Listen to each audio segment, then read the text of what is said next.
everyone, welcome back to my channel Dr. Shivani's Dream Life. This is Dr. Shivani Singh and being a dental surgeon, I am also a public health employ और मैं आपके लिए आज लेके आई हूँ अपनी पहली वीडियो पब्लिक हेल्थ टॉपिक पे, जिसमें कि हम लोग डिस्कस करने वाले हैं पब्लिक की हेल्थ के बारे में, मदर के बारे में, चाइल्ड के बारे में, इवन ऑल अराउंड जो हमारी बॉडी की जो हेल्थ है, हमारी जो पूरी बॉडी स्ट्रक्चर है उस पे क्या क्या इफेक्ट होते हैं, क्या क्या जो हेल्थ जो प्रॉब्लम्स होती हैं, क्या क्या डिजीजेस होती हैं, जो कि हम एक पब्लिक हेल्थ वर्कर जो है वो उसको मतलब ठीक करने में सपोर्ट करता है, उसके बारे में आज हम लोग डिस्कस करेंगे। तो आज मैं आपके लिए वीडियो लेके आई हूँ, उसका टॉपिक है पोस्ट इम्यूनाइजेशन फीवर। बच्चों को जो इम्यूनाइजेशन कराने के बाद जो फीवर आता है उसके बारे में आज हम डिस्कस करेंगे। सो वीडियो को पूरा एंड तक देखिएगा। Even and if you have any query you can ask me in the comment section. So without wasting time let's get started.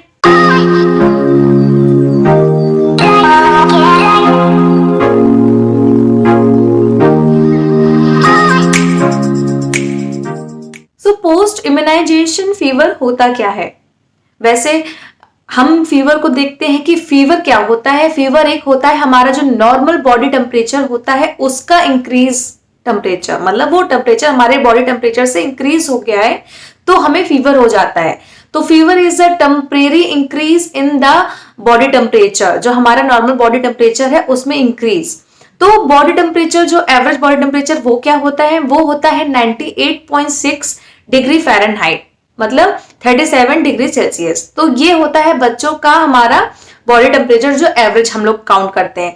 But अगर फीवर है तो बॉडी टेम्परेचर इंक्रीज कर जाता है 100.4 डिग्री फ़ारेनहाइट। मतलब अगर आपके बच्चे को फीवर 100.4 डिग्री फ़ारेनहाइट मतलब 38 डिग्री सेल्सियस हो गया है तो आपके बच्चों को फीवर है। अगर एवरेज से ज्यादा है तो आप उसको फीवर में काउंट कर सकते हो, या उससे भी ज्यादा है, 100 से ज्यादा हो गया है तो बच्चों को फीवर में काउंट किया जाता है।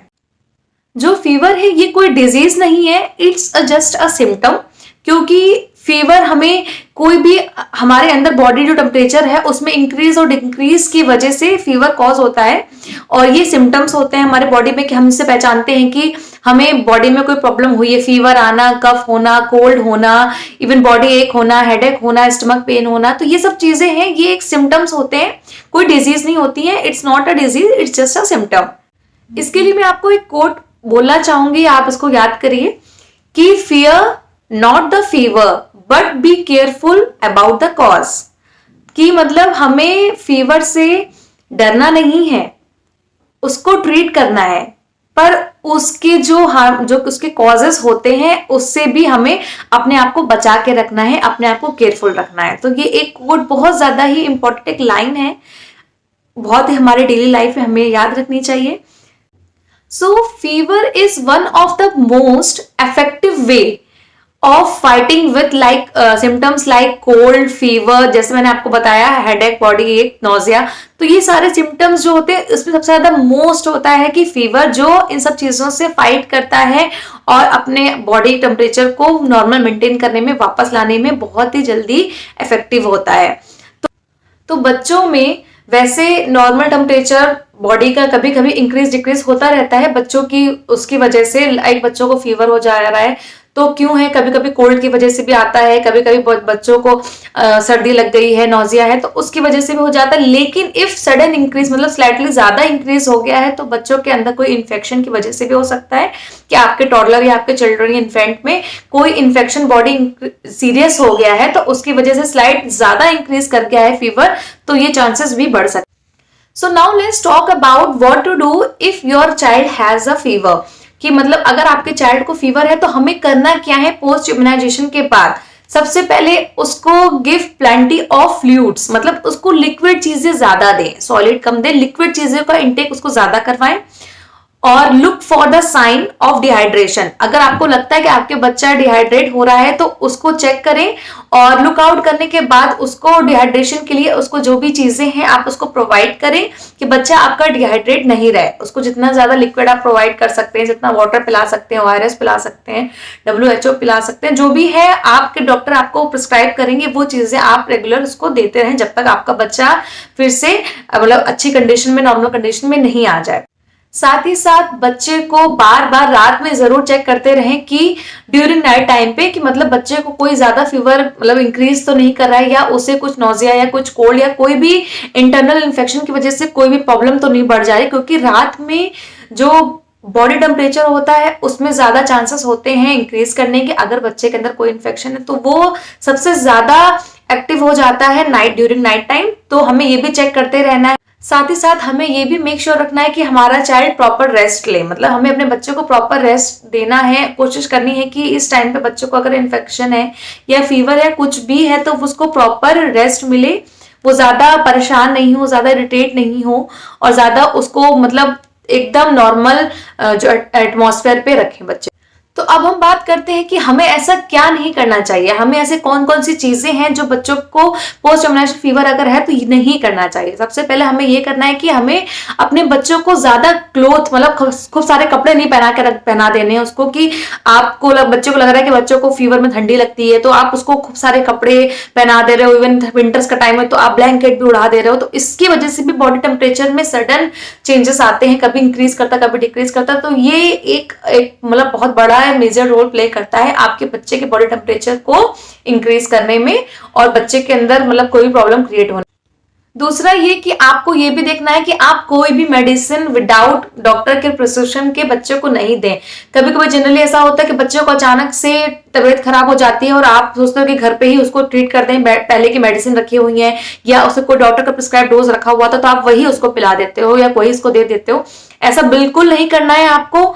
जो मेडिसिन होती है वैसे भी बच्चों के लिए, जो मेडिसिन अगर आपने एक बार ओपन कर ली है आप उसको दोबारा यूज नहीं करें, वो खराब हो जाती है। तो आप कोशिश करें कि स्मॉल अमाउंट की मेडिसिन का जो क्वांटिटी होती है वही बाय करें, ताकि आप उसको बच्चे को एक प्रॉपर टाइम तक 3 डेज 5 डेज जो भी डॉक्टर आपको प्रिस्क्राइब कर रहा है आप उसमें बच्चे को प्रोवाइड कर दें, देन उसको यूज नहीं करें, उसको थ्रो कर दें। अगर आपके बच्चे को फीवर आ गया है तो आप खुद से कोई मेडिकेशन बच्चे को नहीं दें अगर आप डॉक्टर नहीं है तो। आप अपने जो फैमिली डॉक्टर हैं या बच्चे को जिसको आप दिखा रहे हो आप उनसे बात करें, ऑन कॉल कंसल्ट करें, या आप जाके बच्चों को दिखाएं और वो डॉक्टर जो आपको प्रिस्क्राइब कर रहे हैं मेडिसिन जितने टाइम के लिए प्रिस्क्राइब कर रहे हैं आप वही उसको दें, अपनी तरफ से कोई मेडिसिन नहीं दें।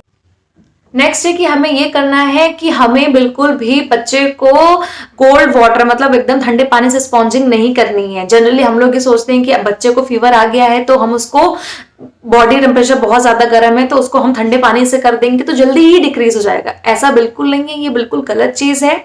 आपको ऐसा नहीं करना है कि बच्चों को ठंडे पानी से स्पॉन्जिंग कर दें, क्योंकि अगर आप ऐसा करते हैं तो बच्चे के बॉडी के अंदर शिवरिंग पैदा होती है, प्लस उसके बॉडी के अंदर जैसे कोई भी इंफेक्शन है या कोल्ड है कुछ होने वाला है तो वो ठंडे पानी की वजह से वो जम जाएगा बच्चे को और बच्चे के अंदर बहुत ज्यादा प्रॉब्लम आगे इवन ब्रीदिंग प्रॉब्लम भी स्टार्ट हो सकती है। तो हमें ऐसा नहीं करना है, हमें नॉर्मल टेम्परेचर का ही वाटर लेना है और स्पॉन्जिंग करनी है। प्लस हमें स्पॉन्जिंग करते वक्त ये याद रखना है कि हम उसके चेस्ट एरिया पे स्पॉन्जिंग बिल्कुल ही नहीं करें अगर आपको डॉक्टर प्रिस्क्राइब कर रहा है तब तक। अगर आपको डॉक्टर प्रिस्क्राइब करते हैं कि आप ऐसा कर सकते हो तो ही करें, विदाउट उनकी कंसल्टेशन आप ऐसा स्पॉन्जिंग प्रोसेस बिल्कुल भी कंटिन्यू नहीं करें, जिससे कि बच्चे को आगे इन फ्यूचर कोई प्रॉब्लम और ज्यादा बढ़े। जो पोस्ट इम्यूनाइजेशन फीवर वगैरह जो होते हैं ये फीवर बच्चों को तब आता है, कभी कभी कोई ऐसे इंजेक्शन आते हैं जो मतलब आप देखते हो कि गवर्नमेंट में हम लोग कहते हैं कि गवर्नमेंट वाले जो इंजेक्शन होते हैं वो फीवर कॉज करते हैं, प्राइवेट इंजेक्शन होते हैं बहुत महंगे। हम लोग जो मार्केट के जो फॉरेन वाले जो इंजेक्शन होते हैं वो बाय करेंगे तो उससे मतलब आपको फीवर बच्चे को नहीं आता है।